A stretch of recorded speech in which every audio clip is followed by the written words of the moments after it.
Hi everyone, good evening. मैं आज आप लोग को ये बताना चाहूँगी कि महाभारत में भगवान श्री कृष्ण ने सत्य को कैसे परिभाषित किया। तो सुनो, आप लोग ध्यान से सुनना।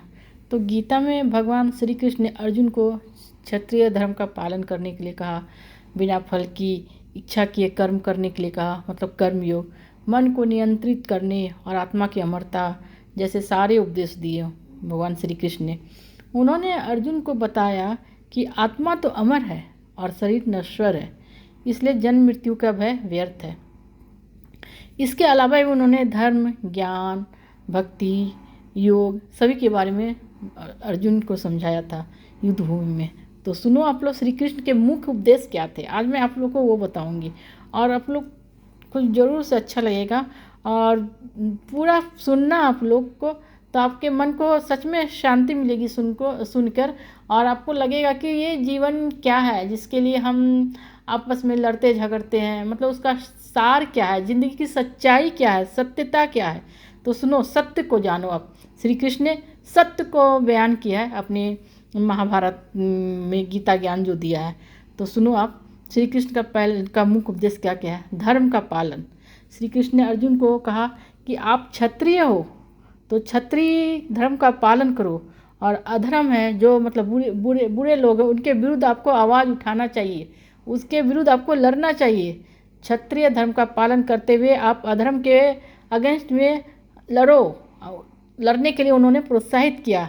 जब अर्जुन को लगा कि पूरे परिवार का ही सदस्य है मतलब युद्ध भूमि में, और उससे हमें लड़ाई करनी पड़ेगी, तो ये सोच के वो बहुत ही व्यथित हो गया था, दुखी हो गया था।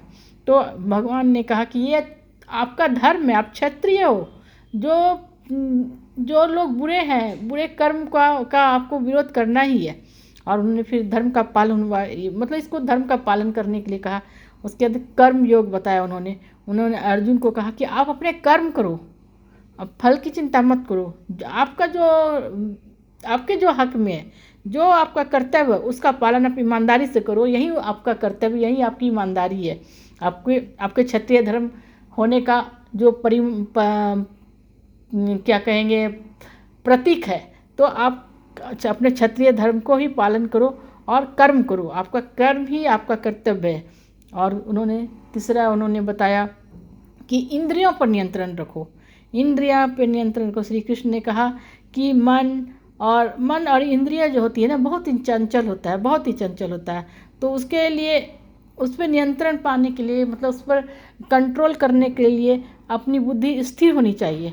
और जब स्थिर बुद्धि होती है इंसान की, व्यक्ति की, किसी भी व्यक्ति की, तो वो शांति को प्राप्त करता है, मतलब उनका मन आत्मसंतुष्टि से भरा रहता है। तो अपने मन और इंद्रियों को मतलब वश में रखो। गलत चीज़ों के लिए अपने मन और इंद्रियों को मत दौड़ाओ, आगे मत करो, उनको अपने अपने अंदर ही रखो, और ऐसा आपसे आगे निकलने न दो उनको, ऐसा उन्होंने समझाया। और तीसरा बताया उन्होंने आत्मा की अमरता। जब अर्जुन ने देखा कि सारे परिवार के सदस्य हैं, कोई मेरा भाई है, कोई मेरा चाचा है, कोई भतीजा है, कोई दादा है, सबको मुझे मारना पड़े, कोई मित्र है, तो अर्जुन व्यथित होके सोच में पड़ गए कि मैं कैसे करूं, कैसे इन पे हथियार उठाऊं, अस्त्र शस्त्र कैसे छोड़ूं इनके ऊपर, जो मेरे सगे हैं, मेरे खून के रिश्ते हैं। तो भगवान श्री कृष्ण ने उसी समय अर्जुन की आंखें खोली। उन्होंने कहा कि हे अर्जुन, जीवन और मृत्यु का चक्र जो है ना, ये चलता रहता है। उन्होंने जीवन और मृत्यु के चक्र के बारे में समझाया और बताया कि आत्मा नश्वर है, मतलब कभी मरती नहीं है, केवल क्या बदलता है, शरीर बदलता है। और ठीक वैसे ही जैसे मनुष्य अपना पुराना कपड़ा त्याग कर फिर नया कपड़ा पहनता है, मतलब पुराने कपड़े जब खराब हो जाते हैं तो हम फेंक देते हैं, फिर नए वस्त्र धारण करते हैं। तो जैसे मनुष्य जाति पुराने वस्त्र को छोड़कर नए वस्त्र धारण करती है, वैसे ही आत्मा भी है, एक शरीर को छोड़कर नए शरीर में धारण मतलब प्रवेश करती है। तो आत्मा अमर है। तो आप ये मत सोचो यहाँ पर कि आप किसी को मार रहे हो, आपको जिंदा ही है, सिर्फ एक शरीर से दूसरे शरीर में जाएगा वो। तो उन्होंने आत्मा के बारे में समझाया कि आत्मा अमर है, आप चिंतित मत हो, आप दुखी मत हो, मतलब वो जिंदा है। ये मृत्यु और जीवन और मृत्यु का चक्र जो है इस पृथ्वी पर वो चलता रहेगा। तो आप व्यथित मत हो, सिर्फ अपने कर्तव्य का पालन करो। और उन्होंने भक्ति और ज्ञान का भी दिया उन्होंने अर्जुन को संदेश।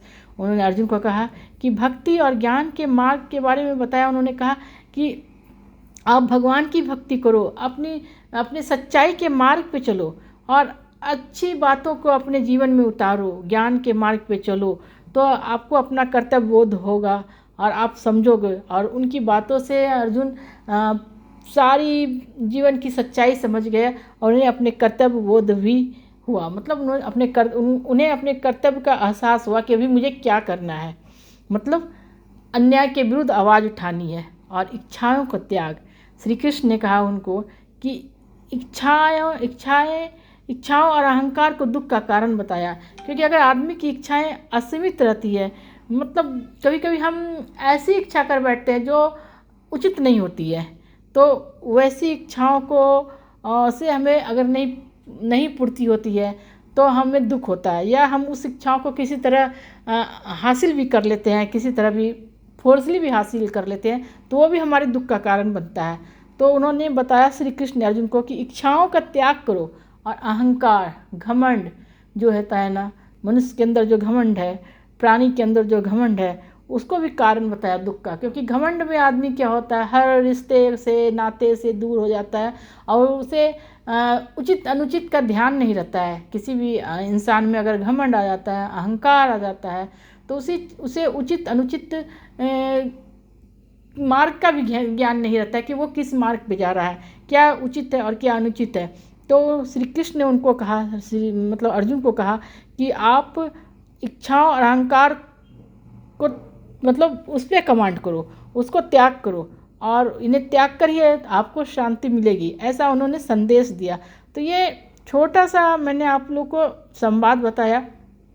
मतलब श्री कृष्ण ने उनको कैसे अर्जुन की युद्ध भूमि में आंखें खोली, कैसे उन्हें सच्चाई से अवगत कराया कि आप क्या हो, यहाँ पर कौन सा रोल प्ले कर रहा है, जीवन की सच्चाई क्या है, इस पृथ्वी पे जो अन्याय और न्याय के विरुद्ध जो लड़ाई होती है उसके कारण क्या है, और ये अन्याय और न्याय की लड़ाई में जीत किसकी होती है। मतलब उन्होंने ये भी बताया कि जीत सच्चाई की होती है और अगर आप सच्चे मार्ग पे चलोगे तो जरूर विजय आपकी होगी। और भगवान और मैं, मतलब श्री कृष्ण तो खुद भगवान थे, तो मैं आपके हमेशा साथ रहूँगा और आपको मोक्ष की प्राप्ति दूंगा। तो ये आम जिंदगी में भी मैं यही कहना चाहूँगी कि हमें इन सब बातों को अमल करने की कोशिश करनी चाहिए। क्योंकि आप अगर देखो ध्यान से, महाभारत पढ़ो, गीता ज्ञान पढ़ो, तो आपको लगेगा कि गीता श्रीमद् भागवत गीता में जो भी कहा गया तो वो सच में हमारे जीवन के एकदम जीवन को प्रतिबिंबित करता है, हमारे जीवन को ही दर्शाता है। वो हमारा जीवन ही उससे जुड़ा हुआ है। अगर आप उसको ध्यान से पढ़ो तो समझो एक एक पंक्ति जो होता है, एक एक वाक्य जो श्री कृष्ण के द्वारा बताया गया वो एकदम परफेक्ट है। मतलब परफेक्ट है हमारे जीवन के संदर्भ में। अपने जीवन से अगर उनको आप जोड़ के देखो तो मैं यही थोड़ा सा, मैं भी महाभारत वगैरह भी पढ़ रही हूँ और सुंदरकांड का भी मैं करती हूँ पाठ। तो अभी मैं ये सब रखूँगी आप लोगों के सामने और आप लोग मेरे चैनल पर बने रहना। अगर आप लोग को पसंद आए तो ज़रूर से ज़रूर मुझे कमेंट सेक्शन में कमेंट करना, और अगर कुछ आप सजेशन देना चाहो तो वो भी दे सकते हो। और मेरे चैनल को सब्सक्राइब करना और प्लीज़ फुल वॉच किया करो मेरे वीडियोस को। मैं आप लोगों का इंतज़ार करूँगी कि आप लोग कुछ कमेंट करोगे। Bye bye everyone, take care, जय श्री कृष्ण।